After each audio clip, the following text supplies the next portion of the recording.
Secret Service is under intense scrutiny after the attempted assassination on former President Trump. Back in 2016, the former U.S. President Donald Trump contested and won his first election in the United States. This he did, despite the reservation that some groups had about his personality and take on issues. This antagonism reflected throughout Trump's years in office and lingered on long after he left the position in 2020. There have been a series of lawsuits against him in the past few years, but he has managed to live through them, allowing him to throw his hat in the game once more in the upcoming 2024 elections. The media has been boiling with different takes following his declaration, and people are poised to see how it will play out at the end. However, the game took a very ugly turn recently following an attempt to assassinate Donald Trump during one of his recent appearances. So what really happened on this day, and what have been the results of the investigations? Come, let's find out. In Butler, Pennsylvania, on the 13th of July, the United States came close to what could have been a major crisis, with the attempted assassination of former President Donald Trump during one of his open-air campaign rallies. Everyone watched as the bullet from the rifle grazed the former president while he was speaking at the podium. As expected, the event has sparked outrage from different quarters, with some alleging an attempt to silence Trump, which would stop him from having any shot at the presidency. However, there has been no conclusive evidence of what the shooter's motive could have been. The shooter was later identified to be Thomas Matthew Crooks, who was 20 years old at the time and from Bethel Park, Pennsylvania. Unfortunately for him, he didn't live very long after he fired the shots, as there was a quick intervention from the Secret Service snipers on the scene. This event took place just a few days before the 2024 Republican National Convention, which was held in Milwaukee, Wisconsin. This was the event that it was formally confirmed that Trump would be flying the Republican flag in the coming election, but he almost never made it to that day. When the rally that was to be held at Butler, Pennsylvania was announced on the 3rd of July, adequate preparations were made for Trump to have a meeting with the locals, considering that the area is considered a swing state, making it crucial that he has the populace on his side. Despite all the preparations for the event, things still went horribly wrong, as there were no earlier indications of any threat on Trump's life before the event, as was revealed by the Secret Service in the aftermath of the event. Later, we learned from one of the U.S. representatives, Mike Kelly, who stated that the Trump campaign had turned down a suggestion to hold the campaign in a more secluded area rather than the Butler Farm showgrounds, where the unfortunate event later unfolded. Despite the quick neutralization of the shooter, things had already gone horribly wrong, leading many to question how prepared the Secret Service was for the job. This was said to be the worst security failure that has been witnessed in the United States Secret Service since the 1981 attempt on Ronald Reagan. After investigations, it was found that Thomas Matthew Crooks had been planning the attack for a while. They found that he had visited the area on the 7th of July, registering as an attendee for the rally. They also found that he had visited a shooting range where he practiced with his rifle just a day before the event. After the whole thing had played out, many saw what happened as a major oversight on the side of the Secret Service, especially when it was revealed that the local policeman in the area had spotted Crooks a while before he opened fire. It turned out that there was no line of communication between the Secret Service and the local police, which caused a gap in the relay of information.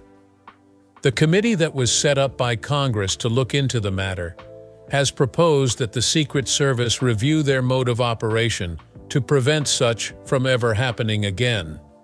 When the local police found out that there was someone on the roof, there had been an attempt to get to Crooks before he could carry out what he had in mind. But reports have it that he pointed his rifle at the officer who accosted him, causing the officer to let go his grip and fall several feet to the ground.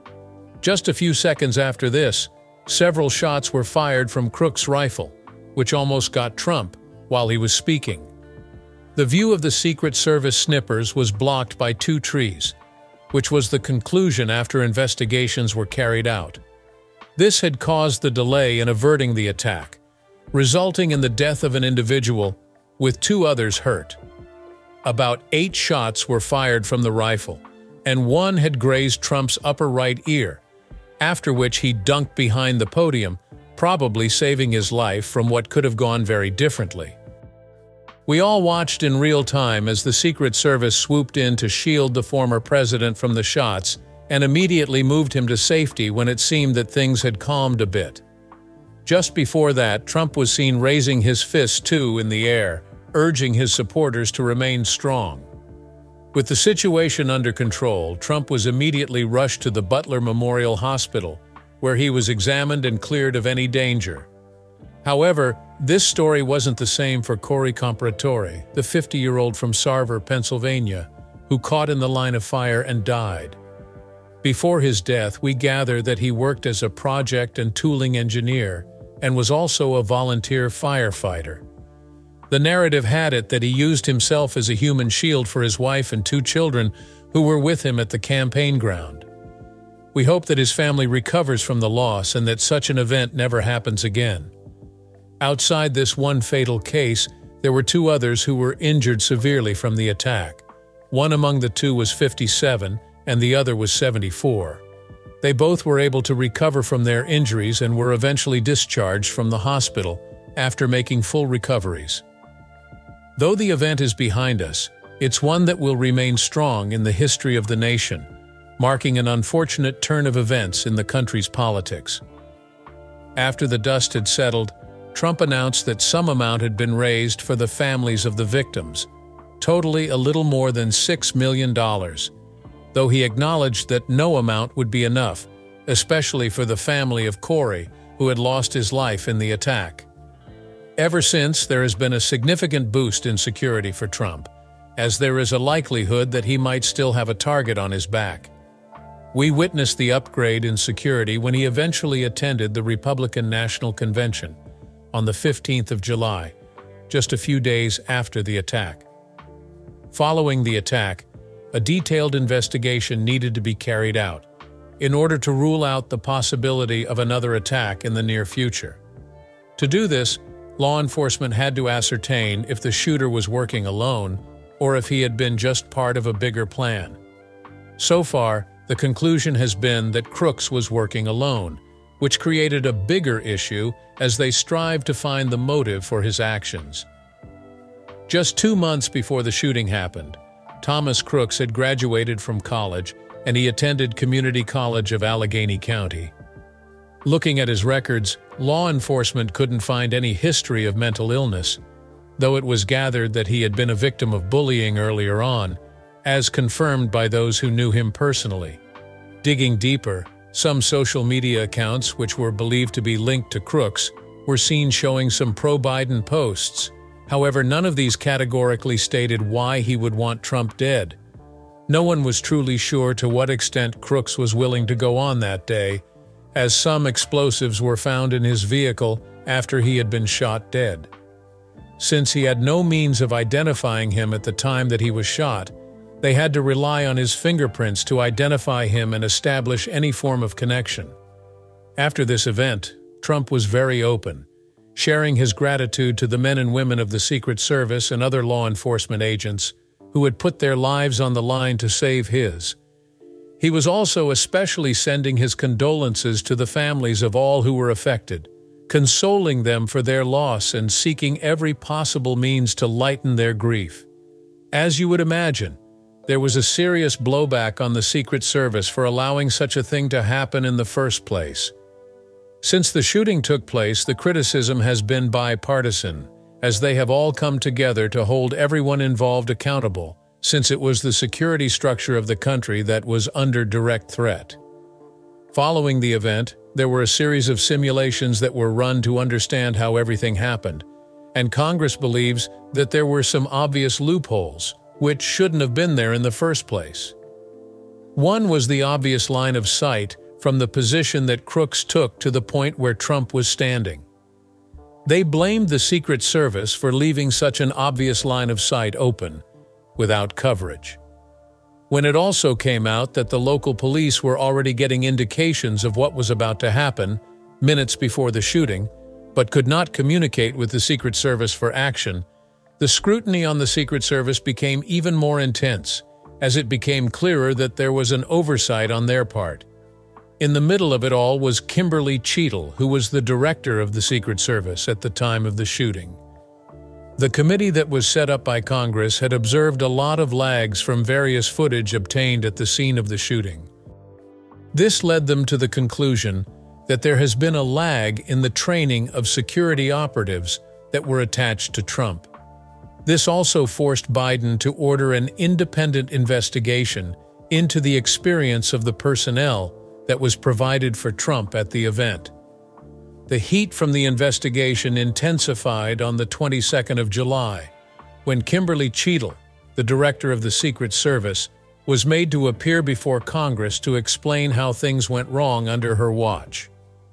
Following her appearance, some of the congressmen were enraged when they discovered that Kimberly struggled with basic questions about what happened that day. At some point, they learned that she hadn't even paid a visit to the scene of the crime in Butler. Some of the congressmen described this as the worst form of defense that they had witnessed in their career. Things weren't looking good for Kimberly after that appearance, and a lot of the congressmen called for her resignation on the grounds of her perceived incompetence. By the following day, July 23rd, Kimberly's resignation was announced. This was her way out from the pressure that was mounting from both the members of the public and government officials. Many believed that everything that had happened could have been managed better if she had been more active in her duties. She was replaced by Ronald L. Rowe, Jr. Despite all that had happened, Kimberly's loyalty to her country hasn't been brought into question. She has been a member of the Secret Service since 1995 and has been keen on executing her duties ever since.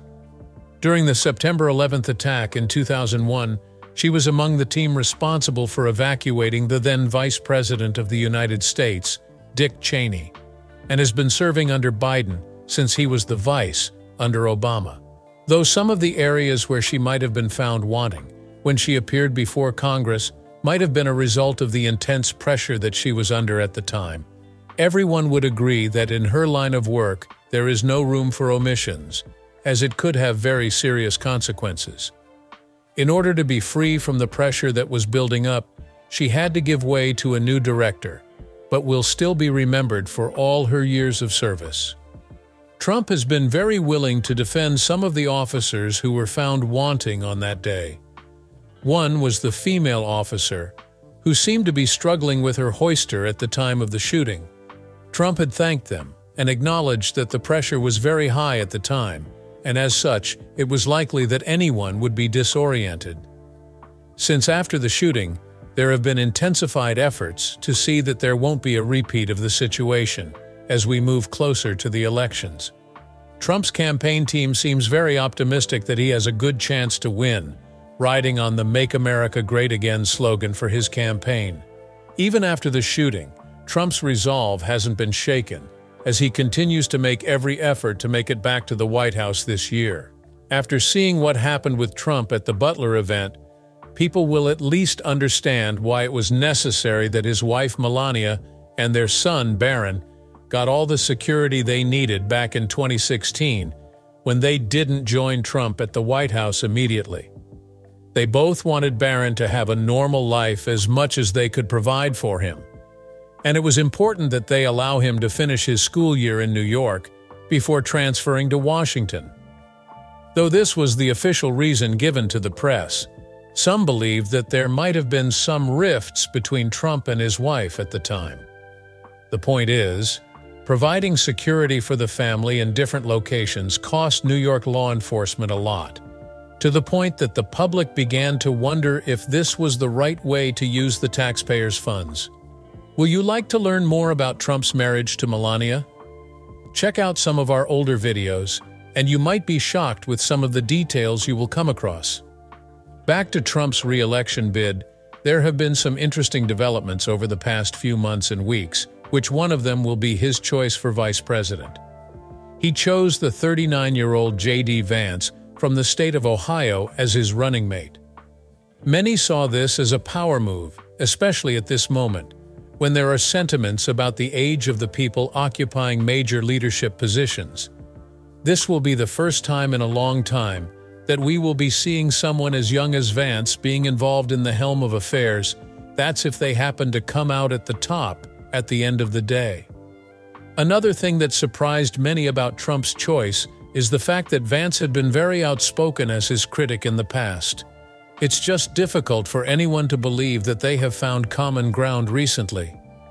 Whatever the case, they are both on the same team and are poised to take on the challenge that will follow. People got to notice the relationship that developed between these two back in 2022 when Trump backed Vance for the race for the Senate, in which he contested against Tim Ryan, the Democrat. At the time, Trump had shared he agreed with some of Vance's views, especially on issues regarding immigration and other political views as well.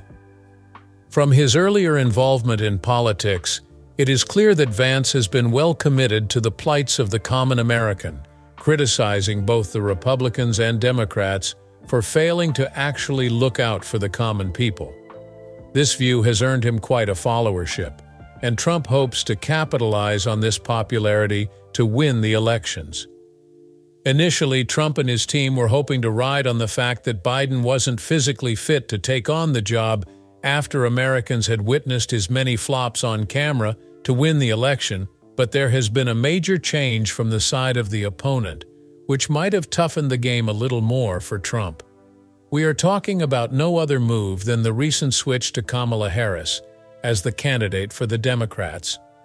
As we continue to move towards the election in November, there are still no clear signs of what to expect, and we hope that whatever happens will be in the best interest of Americans. For the main contestants, Trump has been outspoken about some of the challenges that he has met along the way, including the series of run-ins that he has had with the law in the past few months and years. He seems to think that these are being orchestrated to stop him from winning, but we will just find out when the results are eventually out. To this day, the events that happened at the campaign grounds in Butler remain a huge shock to everyone. Trying to make sense of the event, some believe that it might have been a political hit, while others seem to think that it might have been staged. The investigations so far, however, maintain that this might just have been an isolated event. Hopefully, we won't be seeing a repeat of such an event anytime soon. What are your projections for the coming election, and what do you think is the motive behind the shooting? Let's talk in the comments, and we will see you in the next one.